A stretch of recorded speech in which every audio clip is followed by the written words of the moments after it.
Picture this. It's 1956, and Hollywood's most gorgeous leading man drives away from a dinner party, falls asleep behind the wheel, and smashes directly into a telephone pole.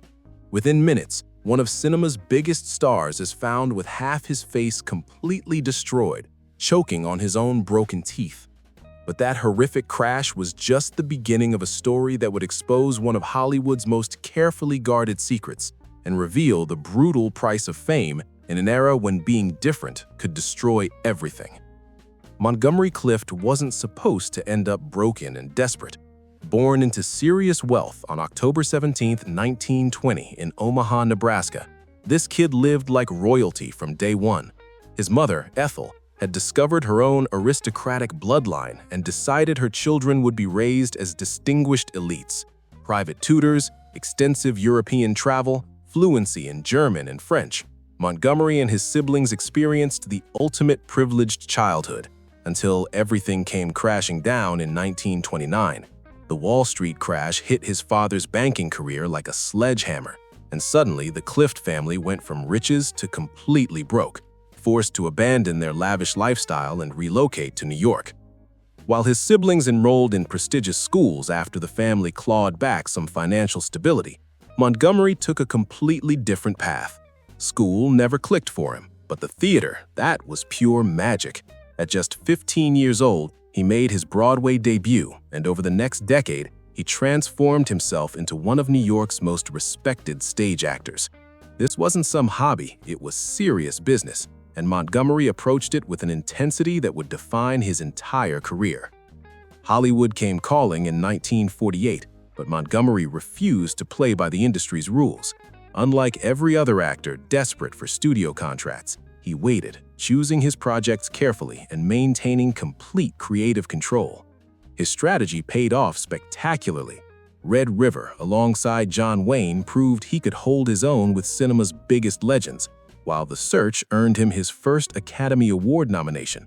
But even as success poured in, Montgomery lived like he was broke, renting a beat-up apartment for $10 a month and owning exactly one suit.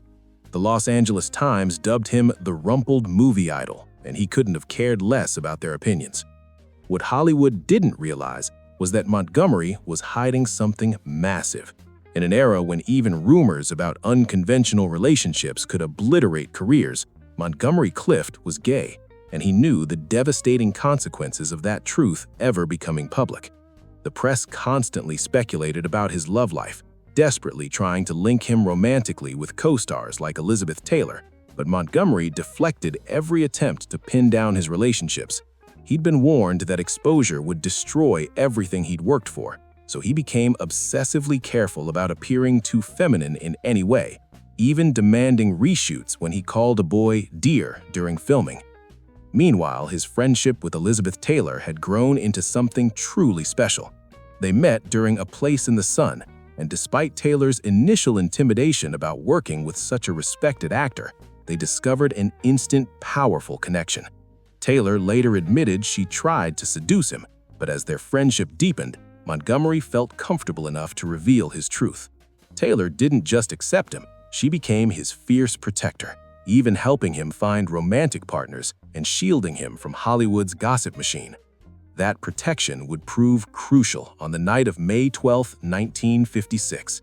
Montgomery had attended a dinner party at Taylor's Beverly Hills home, but as he drove down the winding canyon road afterward, exhaustion and medication caused him to fall asleep behind the wheel. His car veered off the road and slammed into a telephone pole with such force that actor Kevin McCarthy, who was driving ahead, immediately raced back to get help. What Taylor discovered at the crash site was absolutely horrifying. Montgomery's face was completely mangled, blood everywhere, and he was choking on broken teeth lodged in his throat. Without hesitation, Taylor crawled into the wreckage and performed an act of incredible bravery. She reached into Montgomery's mouth and pulled out the teeth that were choking him, quite literally saving his life. When photographers began arriving at the scene, she threatened to destroy their careers if they dared take a single picture of her friend's destroyed face. Her intervention worked. No photos from that night ever surfaced, protecting Montgomery from having his worst moment plastered across tabloids. The accident's aftermath was devastating beyond the physical injuries.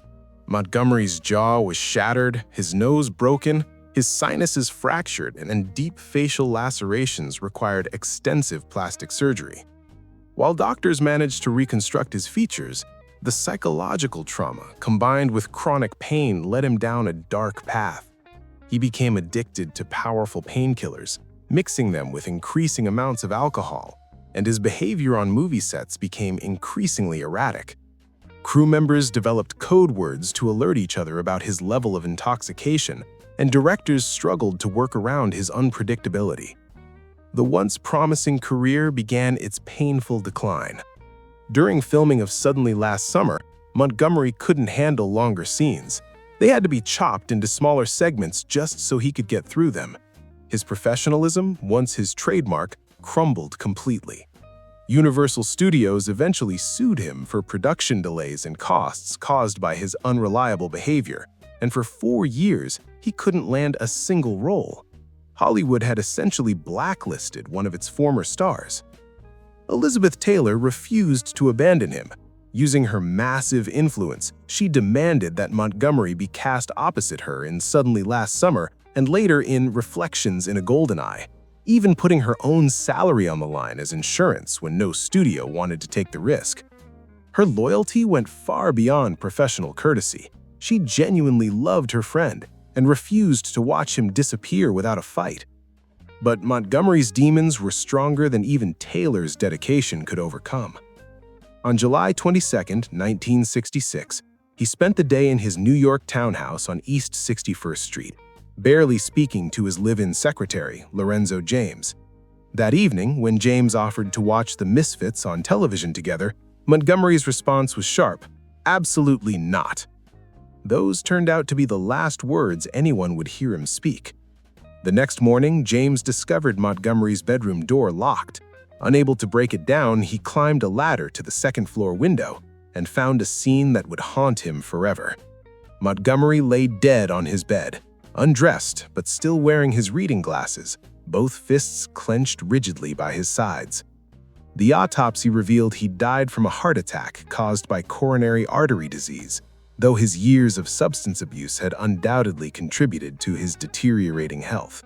He was just 45 years old. Montgomery took his biggest secret to the grave, but the truth couldn't stay buried forever.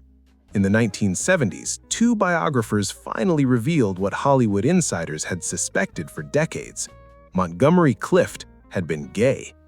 The revelation transformed him into a posthumous icon for the LGBTQ+ community, representing the countless performers who'd been forced to hide their authentic selves during Hollywood's golden age. Elizabeth Taylor never forgot her friend's struggle. Decades later, in 2000, she became the first person to publicly declare Montgomery's sexuality at the GLAAD Media Awards, using her platform to advocate for gay rights and speak out against the discrimination that had tormented her dearest friend. Her words carried extra weight because she'd witnessed firsthand the devastating cost of a society that forced talented, sensitive people to live in shadows.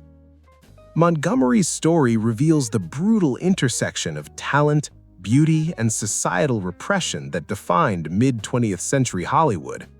He possessed everything audiences claimed to want: extraordinary acting ability, devastating good looks, and genuine artistic integrity. Yet the very industry that celebrated him also destroyed him. His tragedy wasn't just personal, it was systemic, representing an entire generation of performers who paid an unimaginable price for the entertainment of a world that would have rejected them if it knew their truth. The next time you watch A Place in the Sun or From Here to Eternity, remember that behind Montgomery's mesmerizing performances was a man fighting battles that his audience could never have imagined. His legacy serves as both a celebration of artistic brilliance and a reminder of how far we've come and how much further we still need to go in accepting people for who they truly are.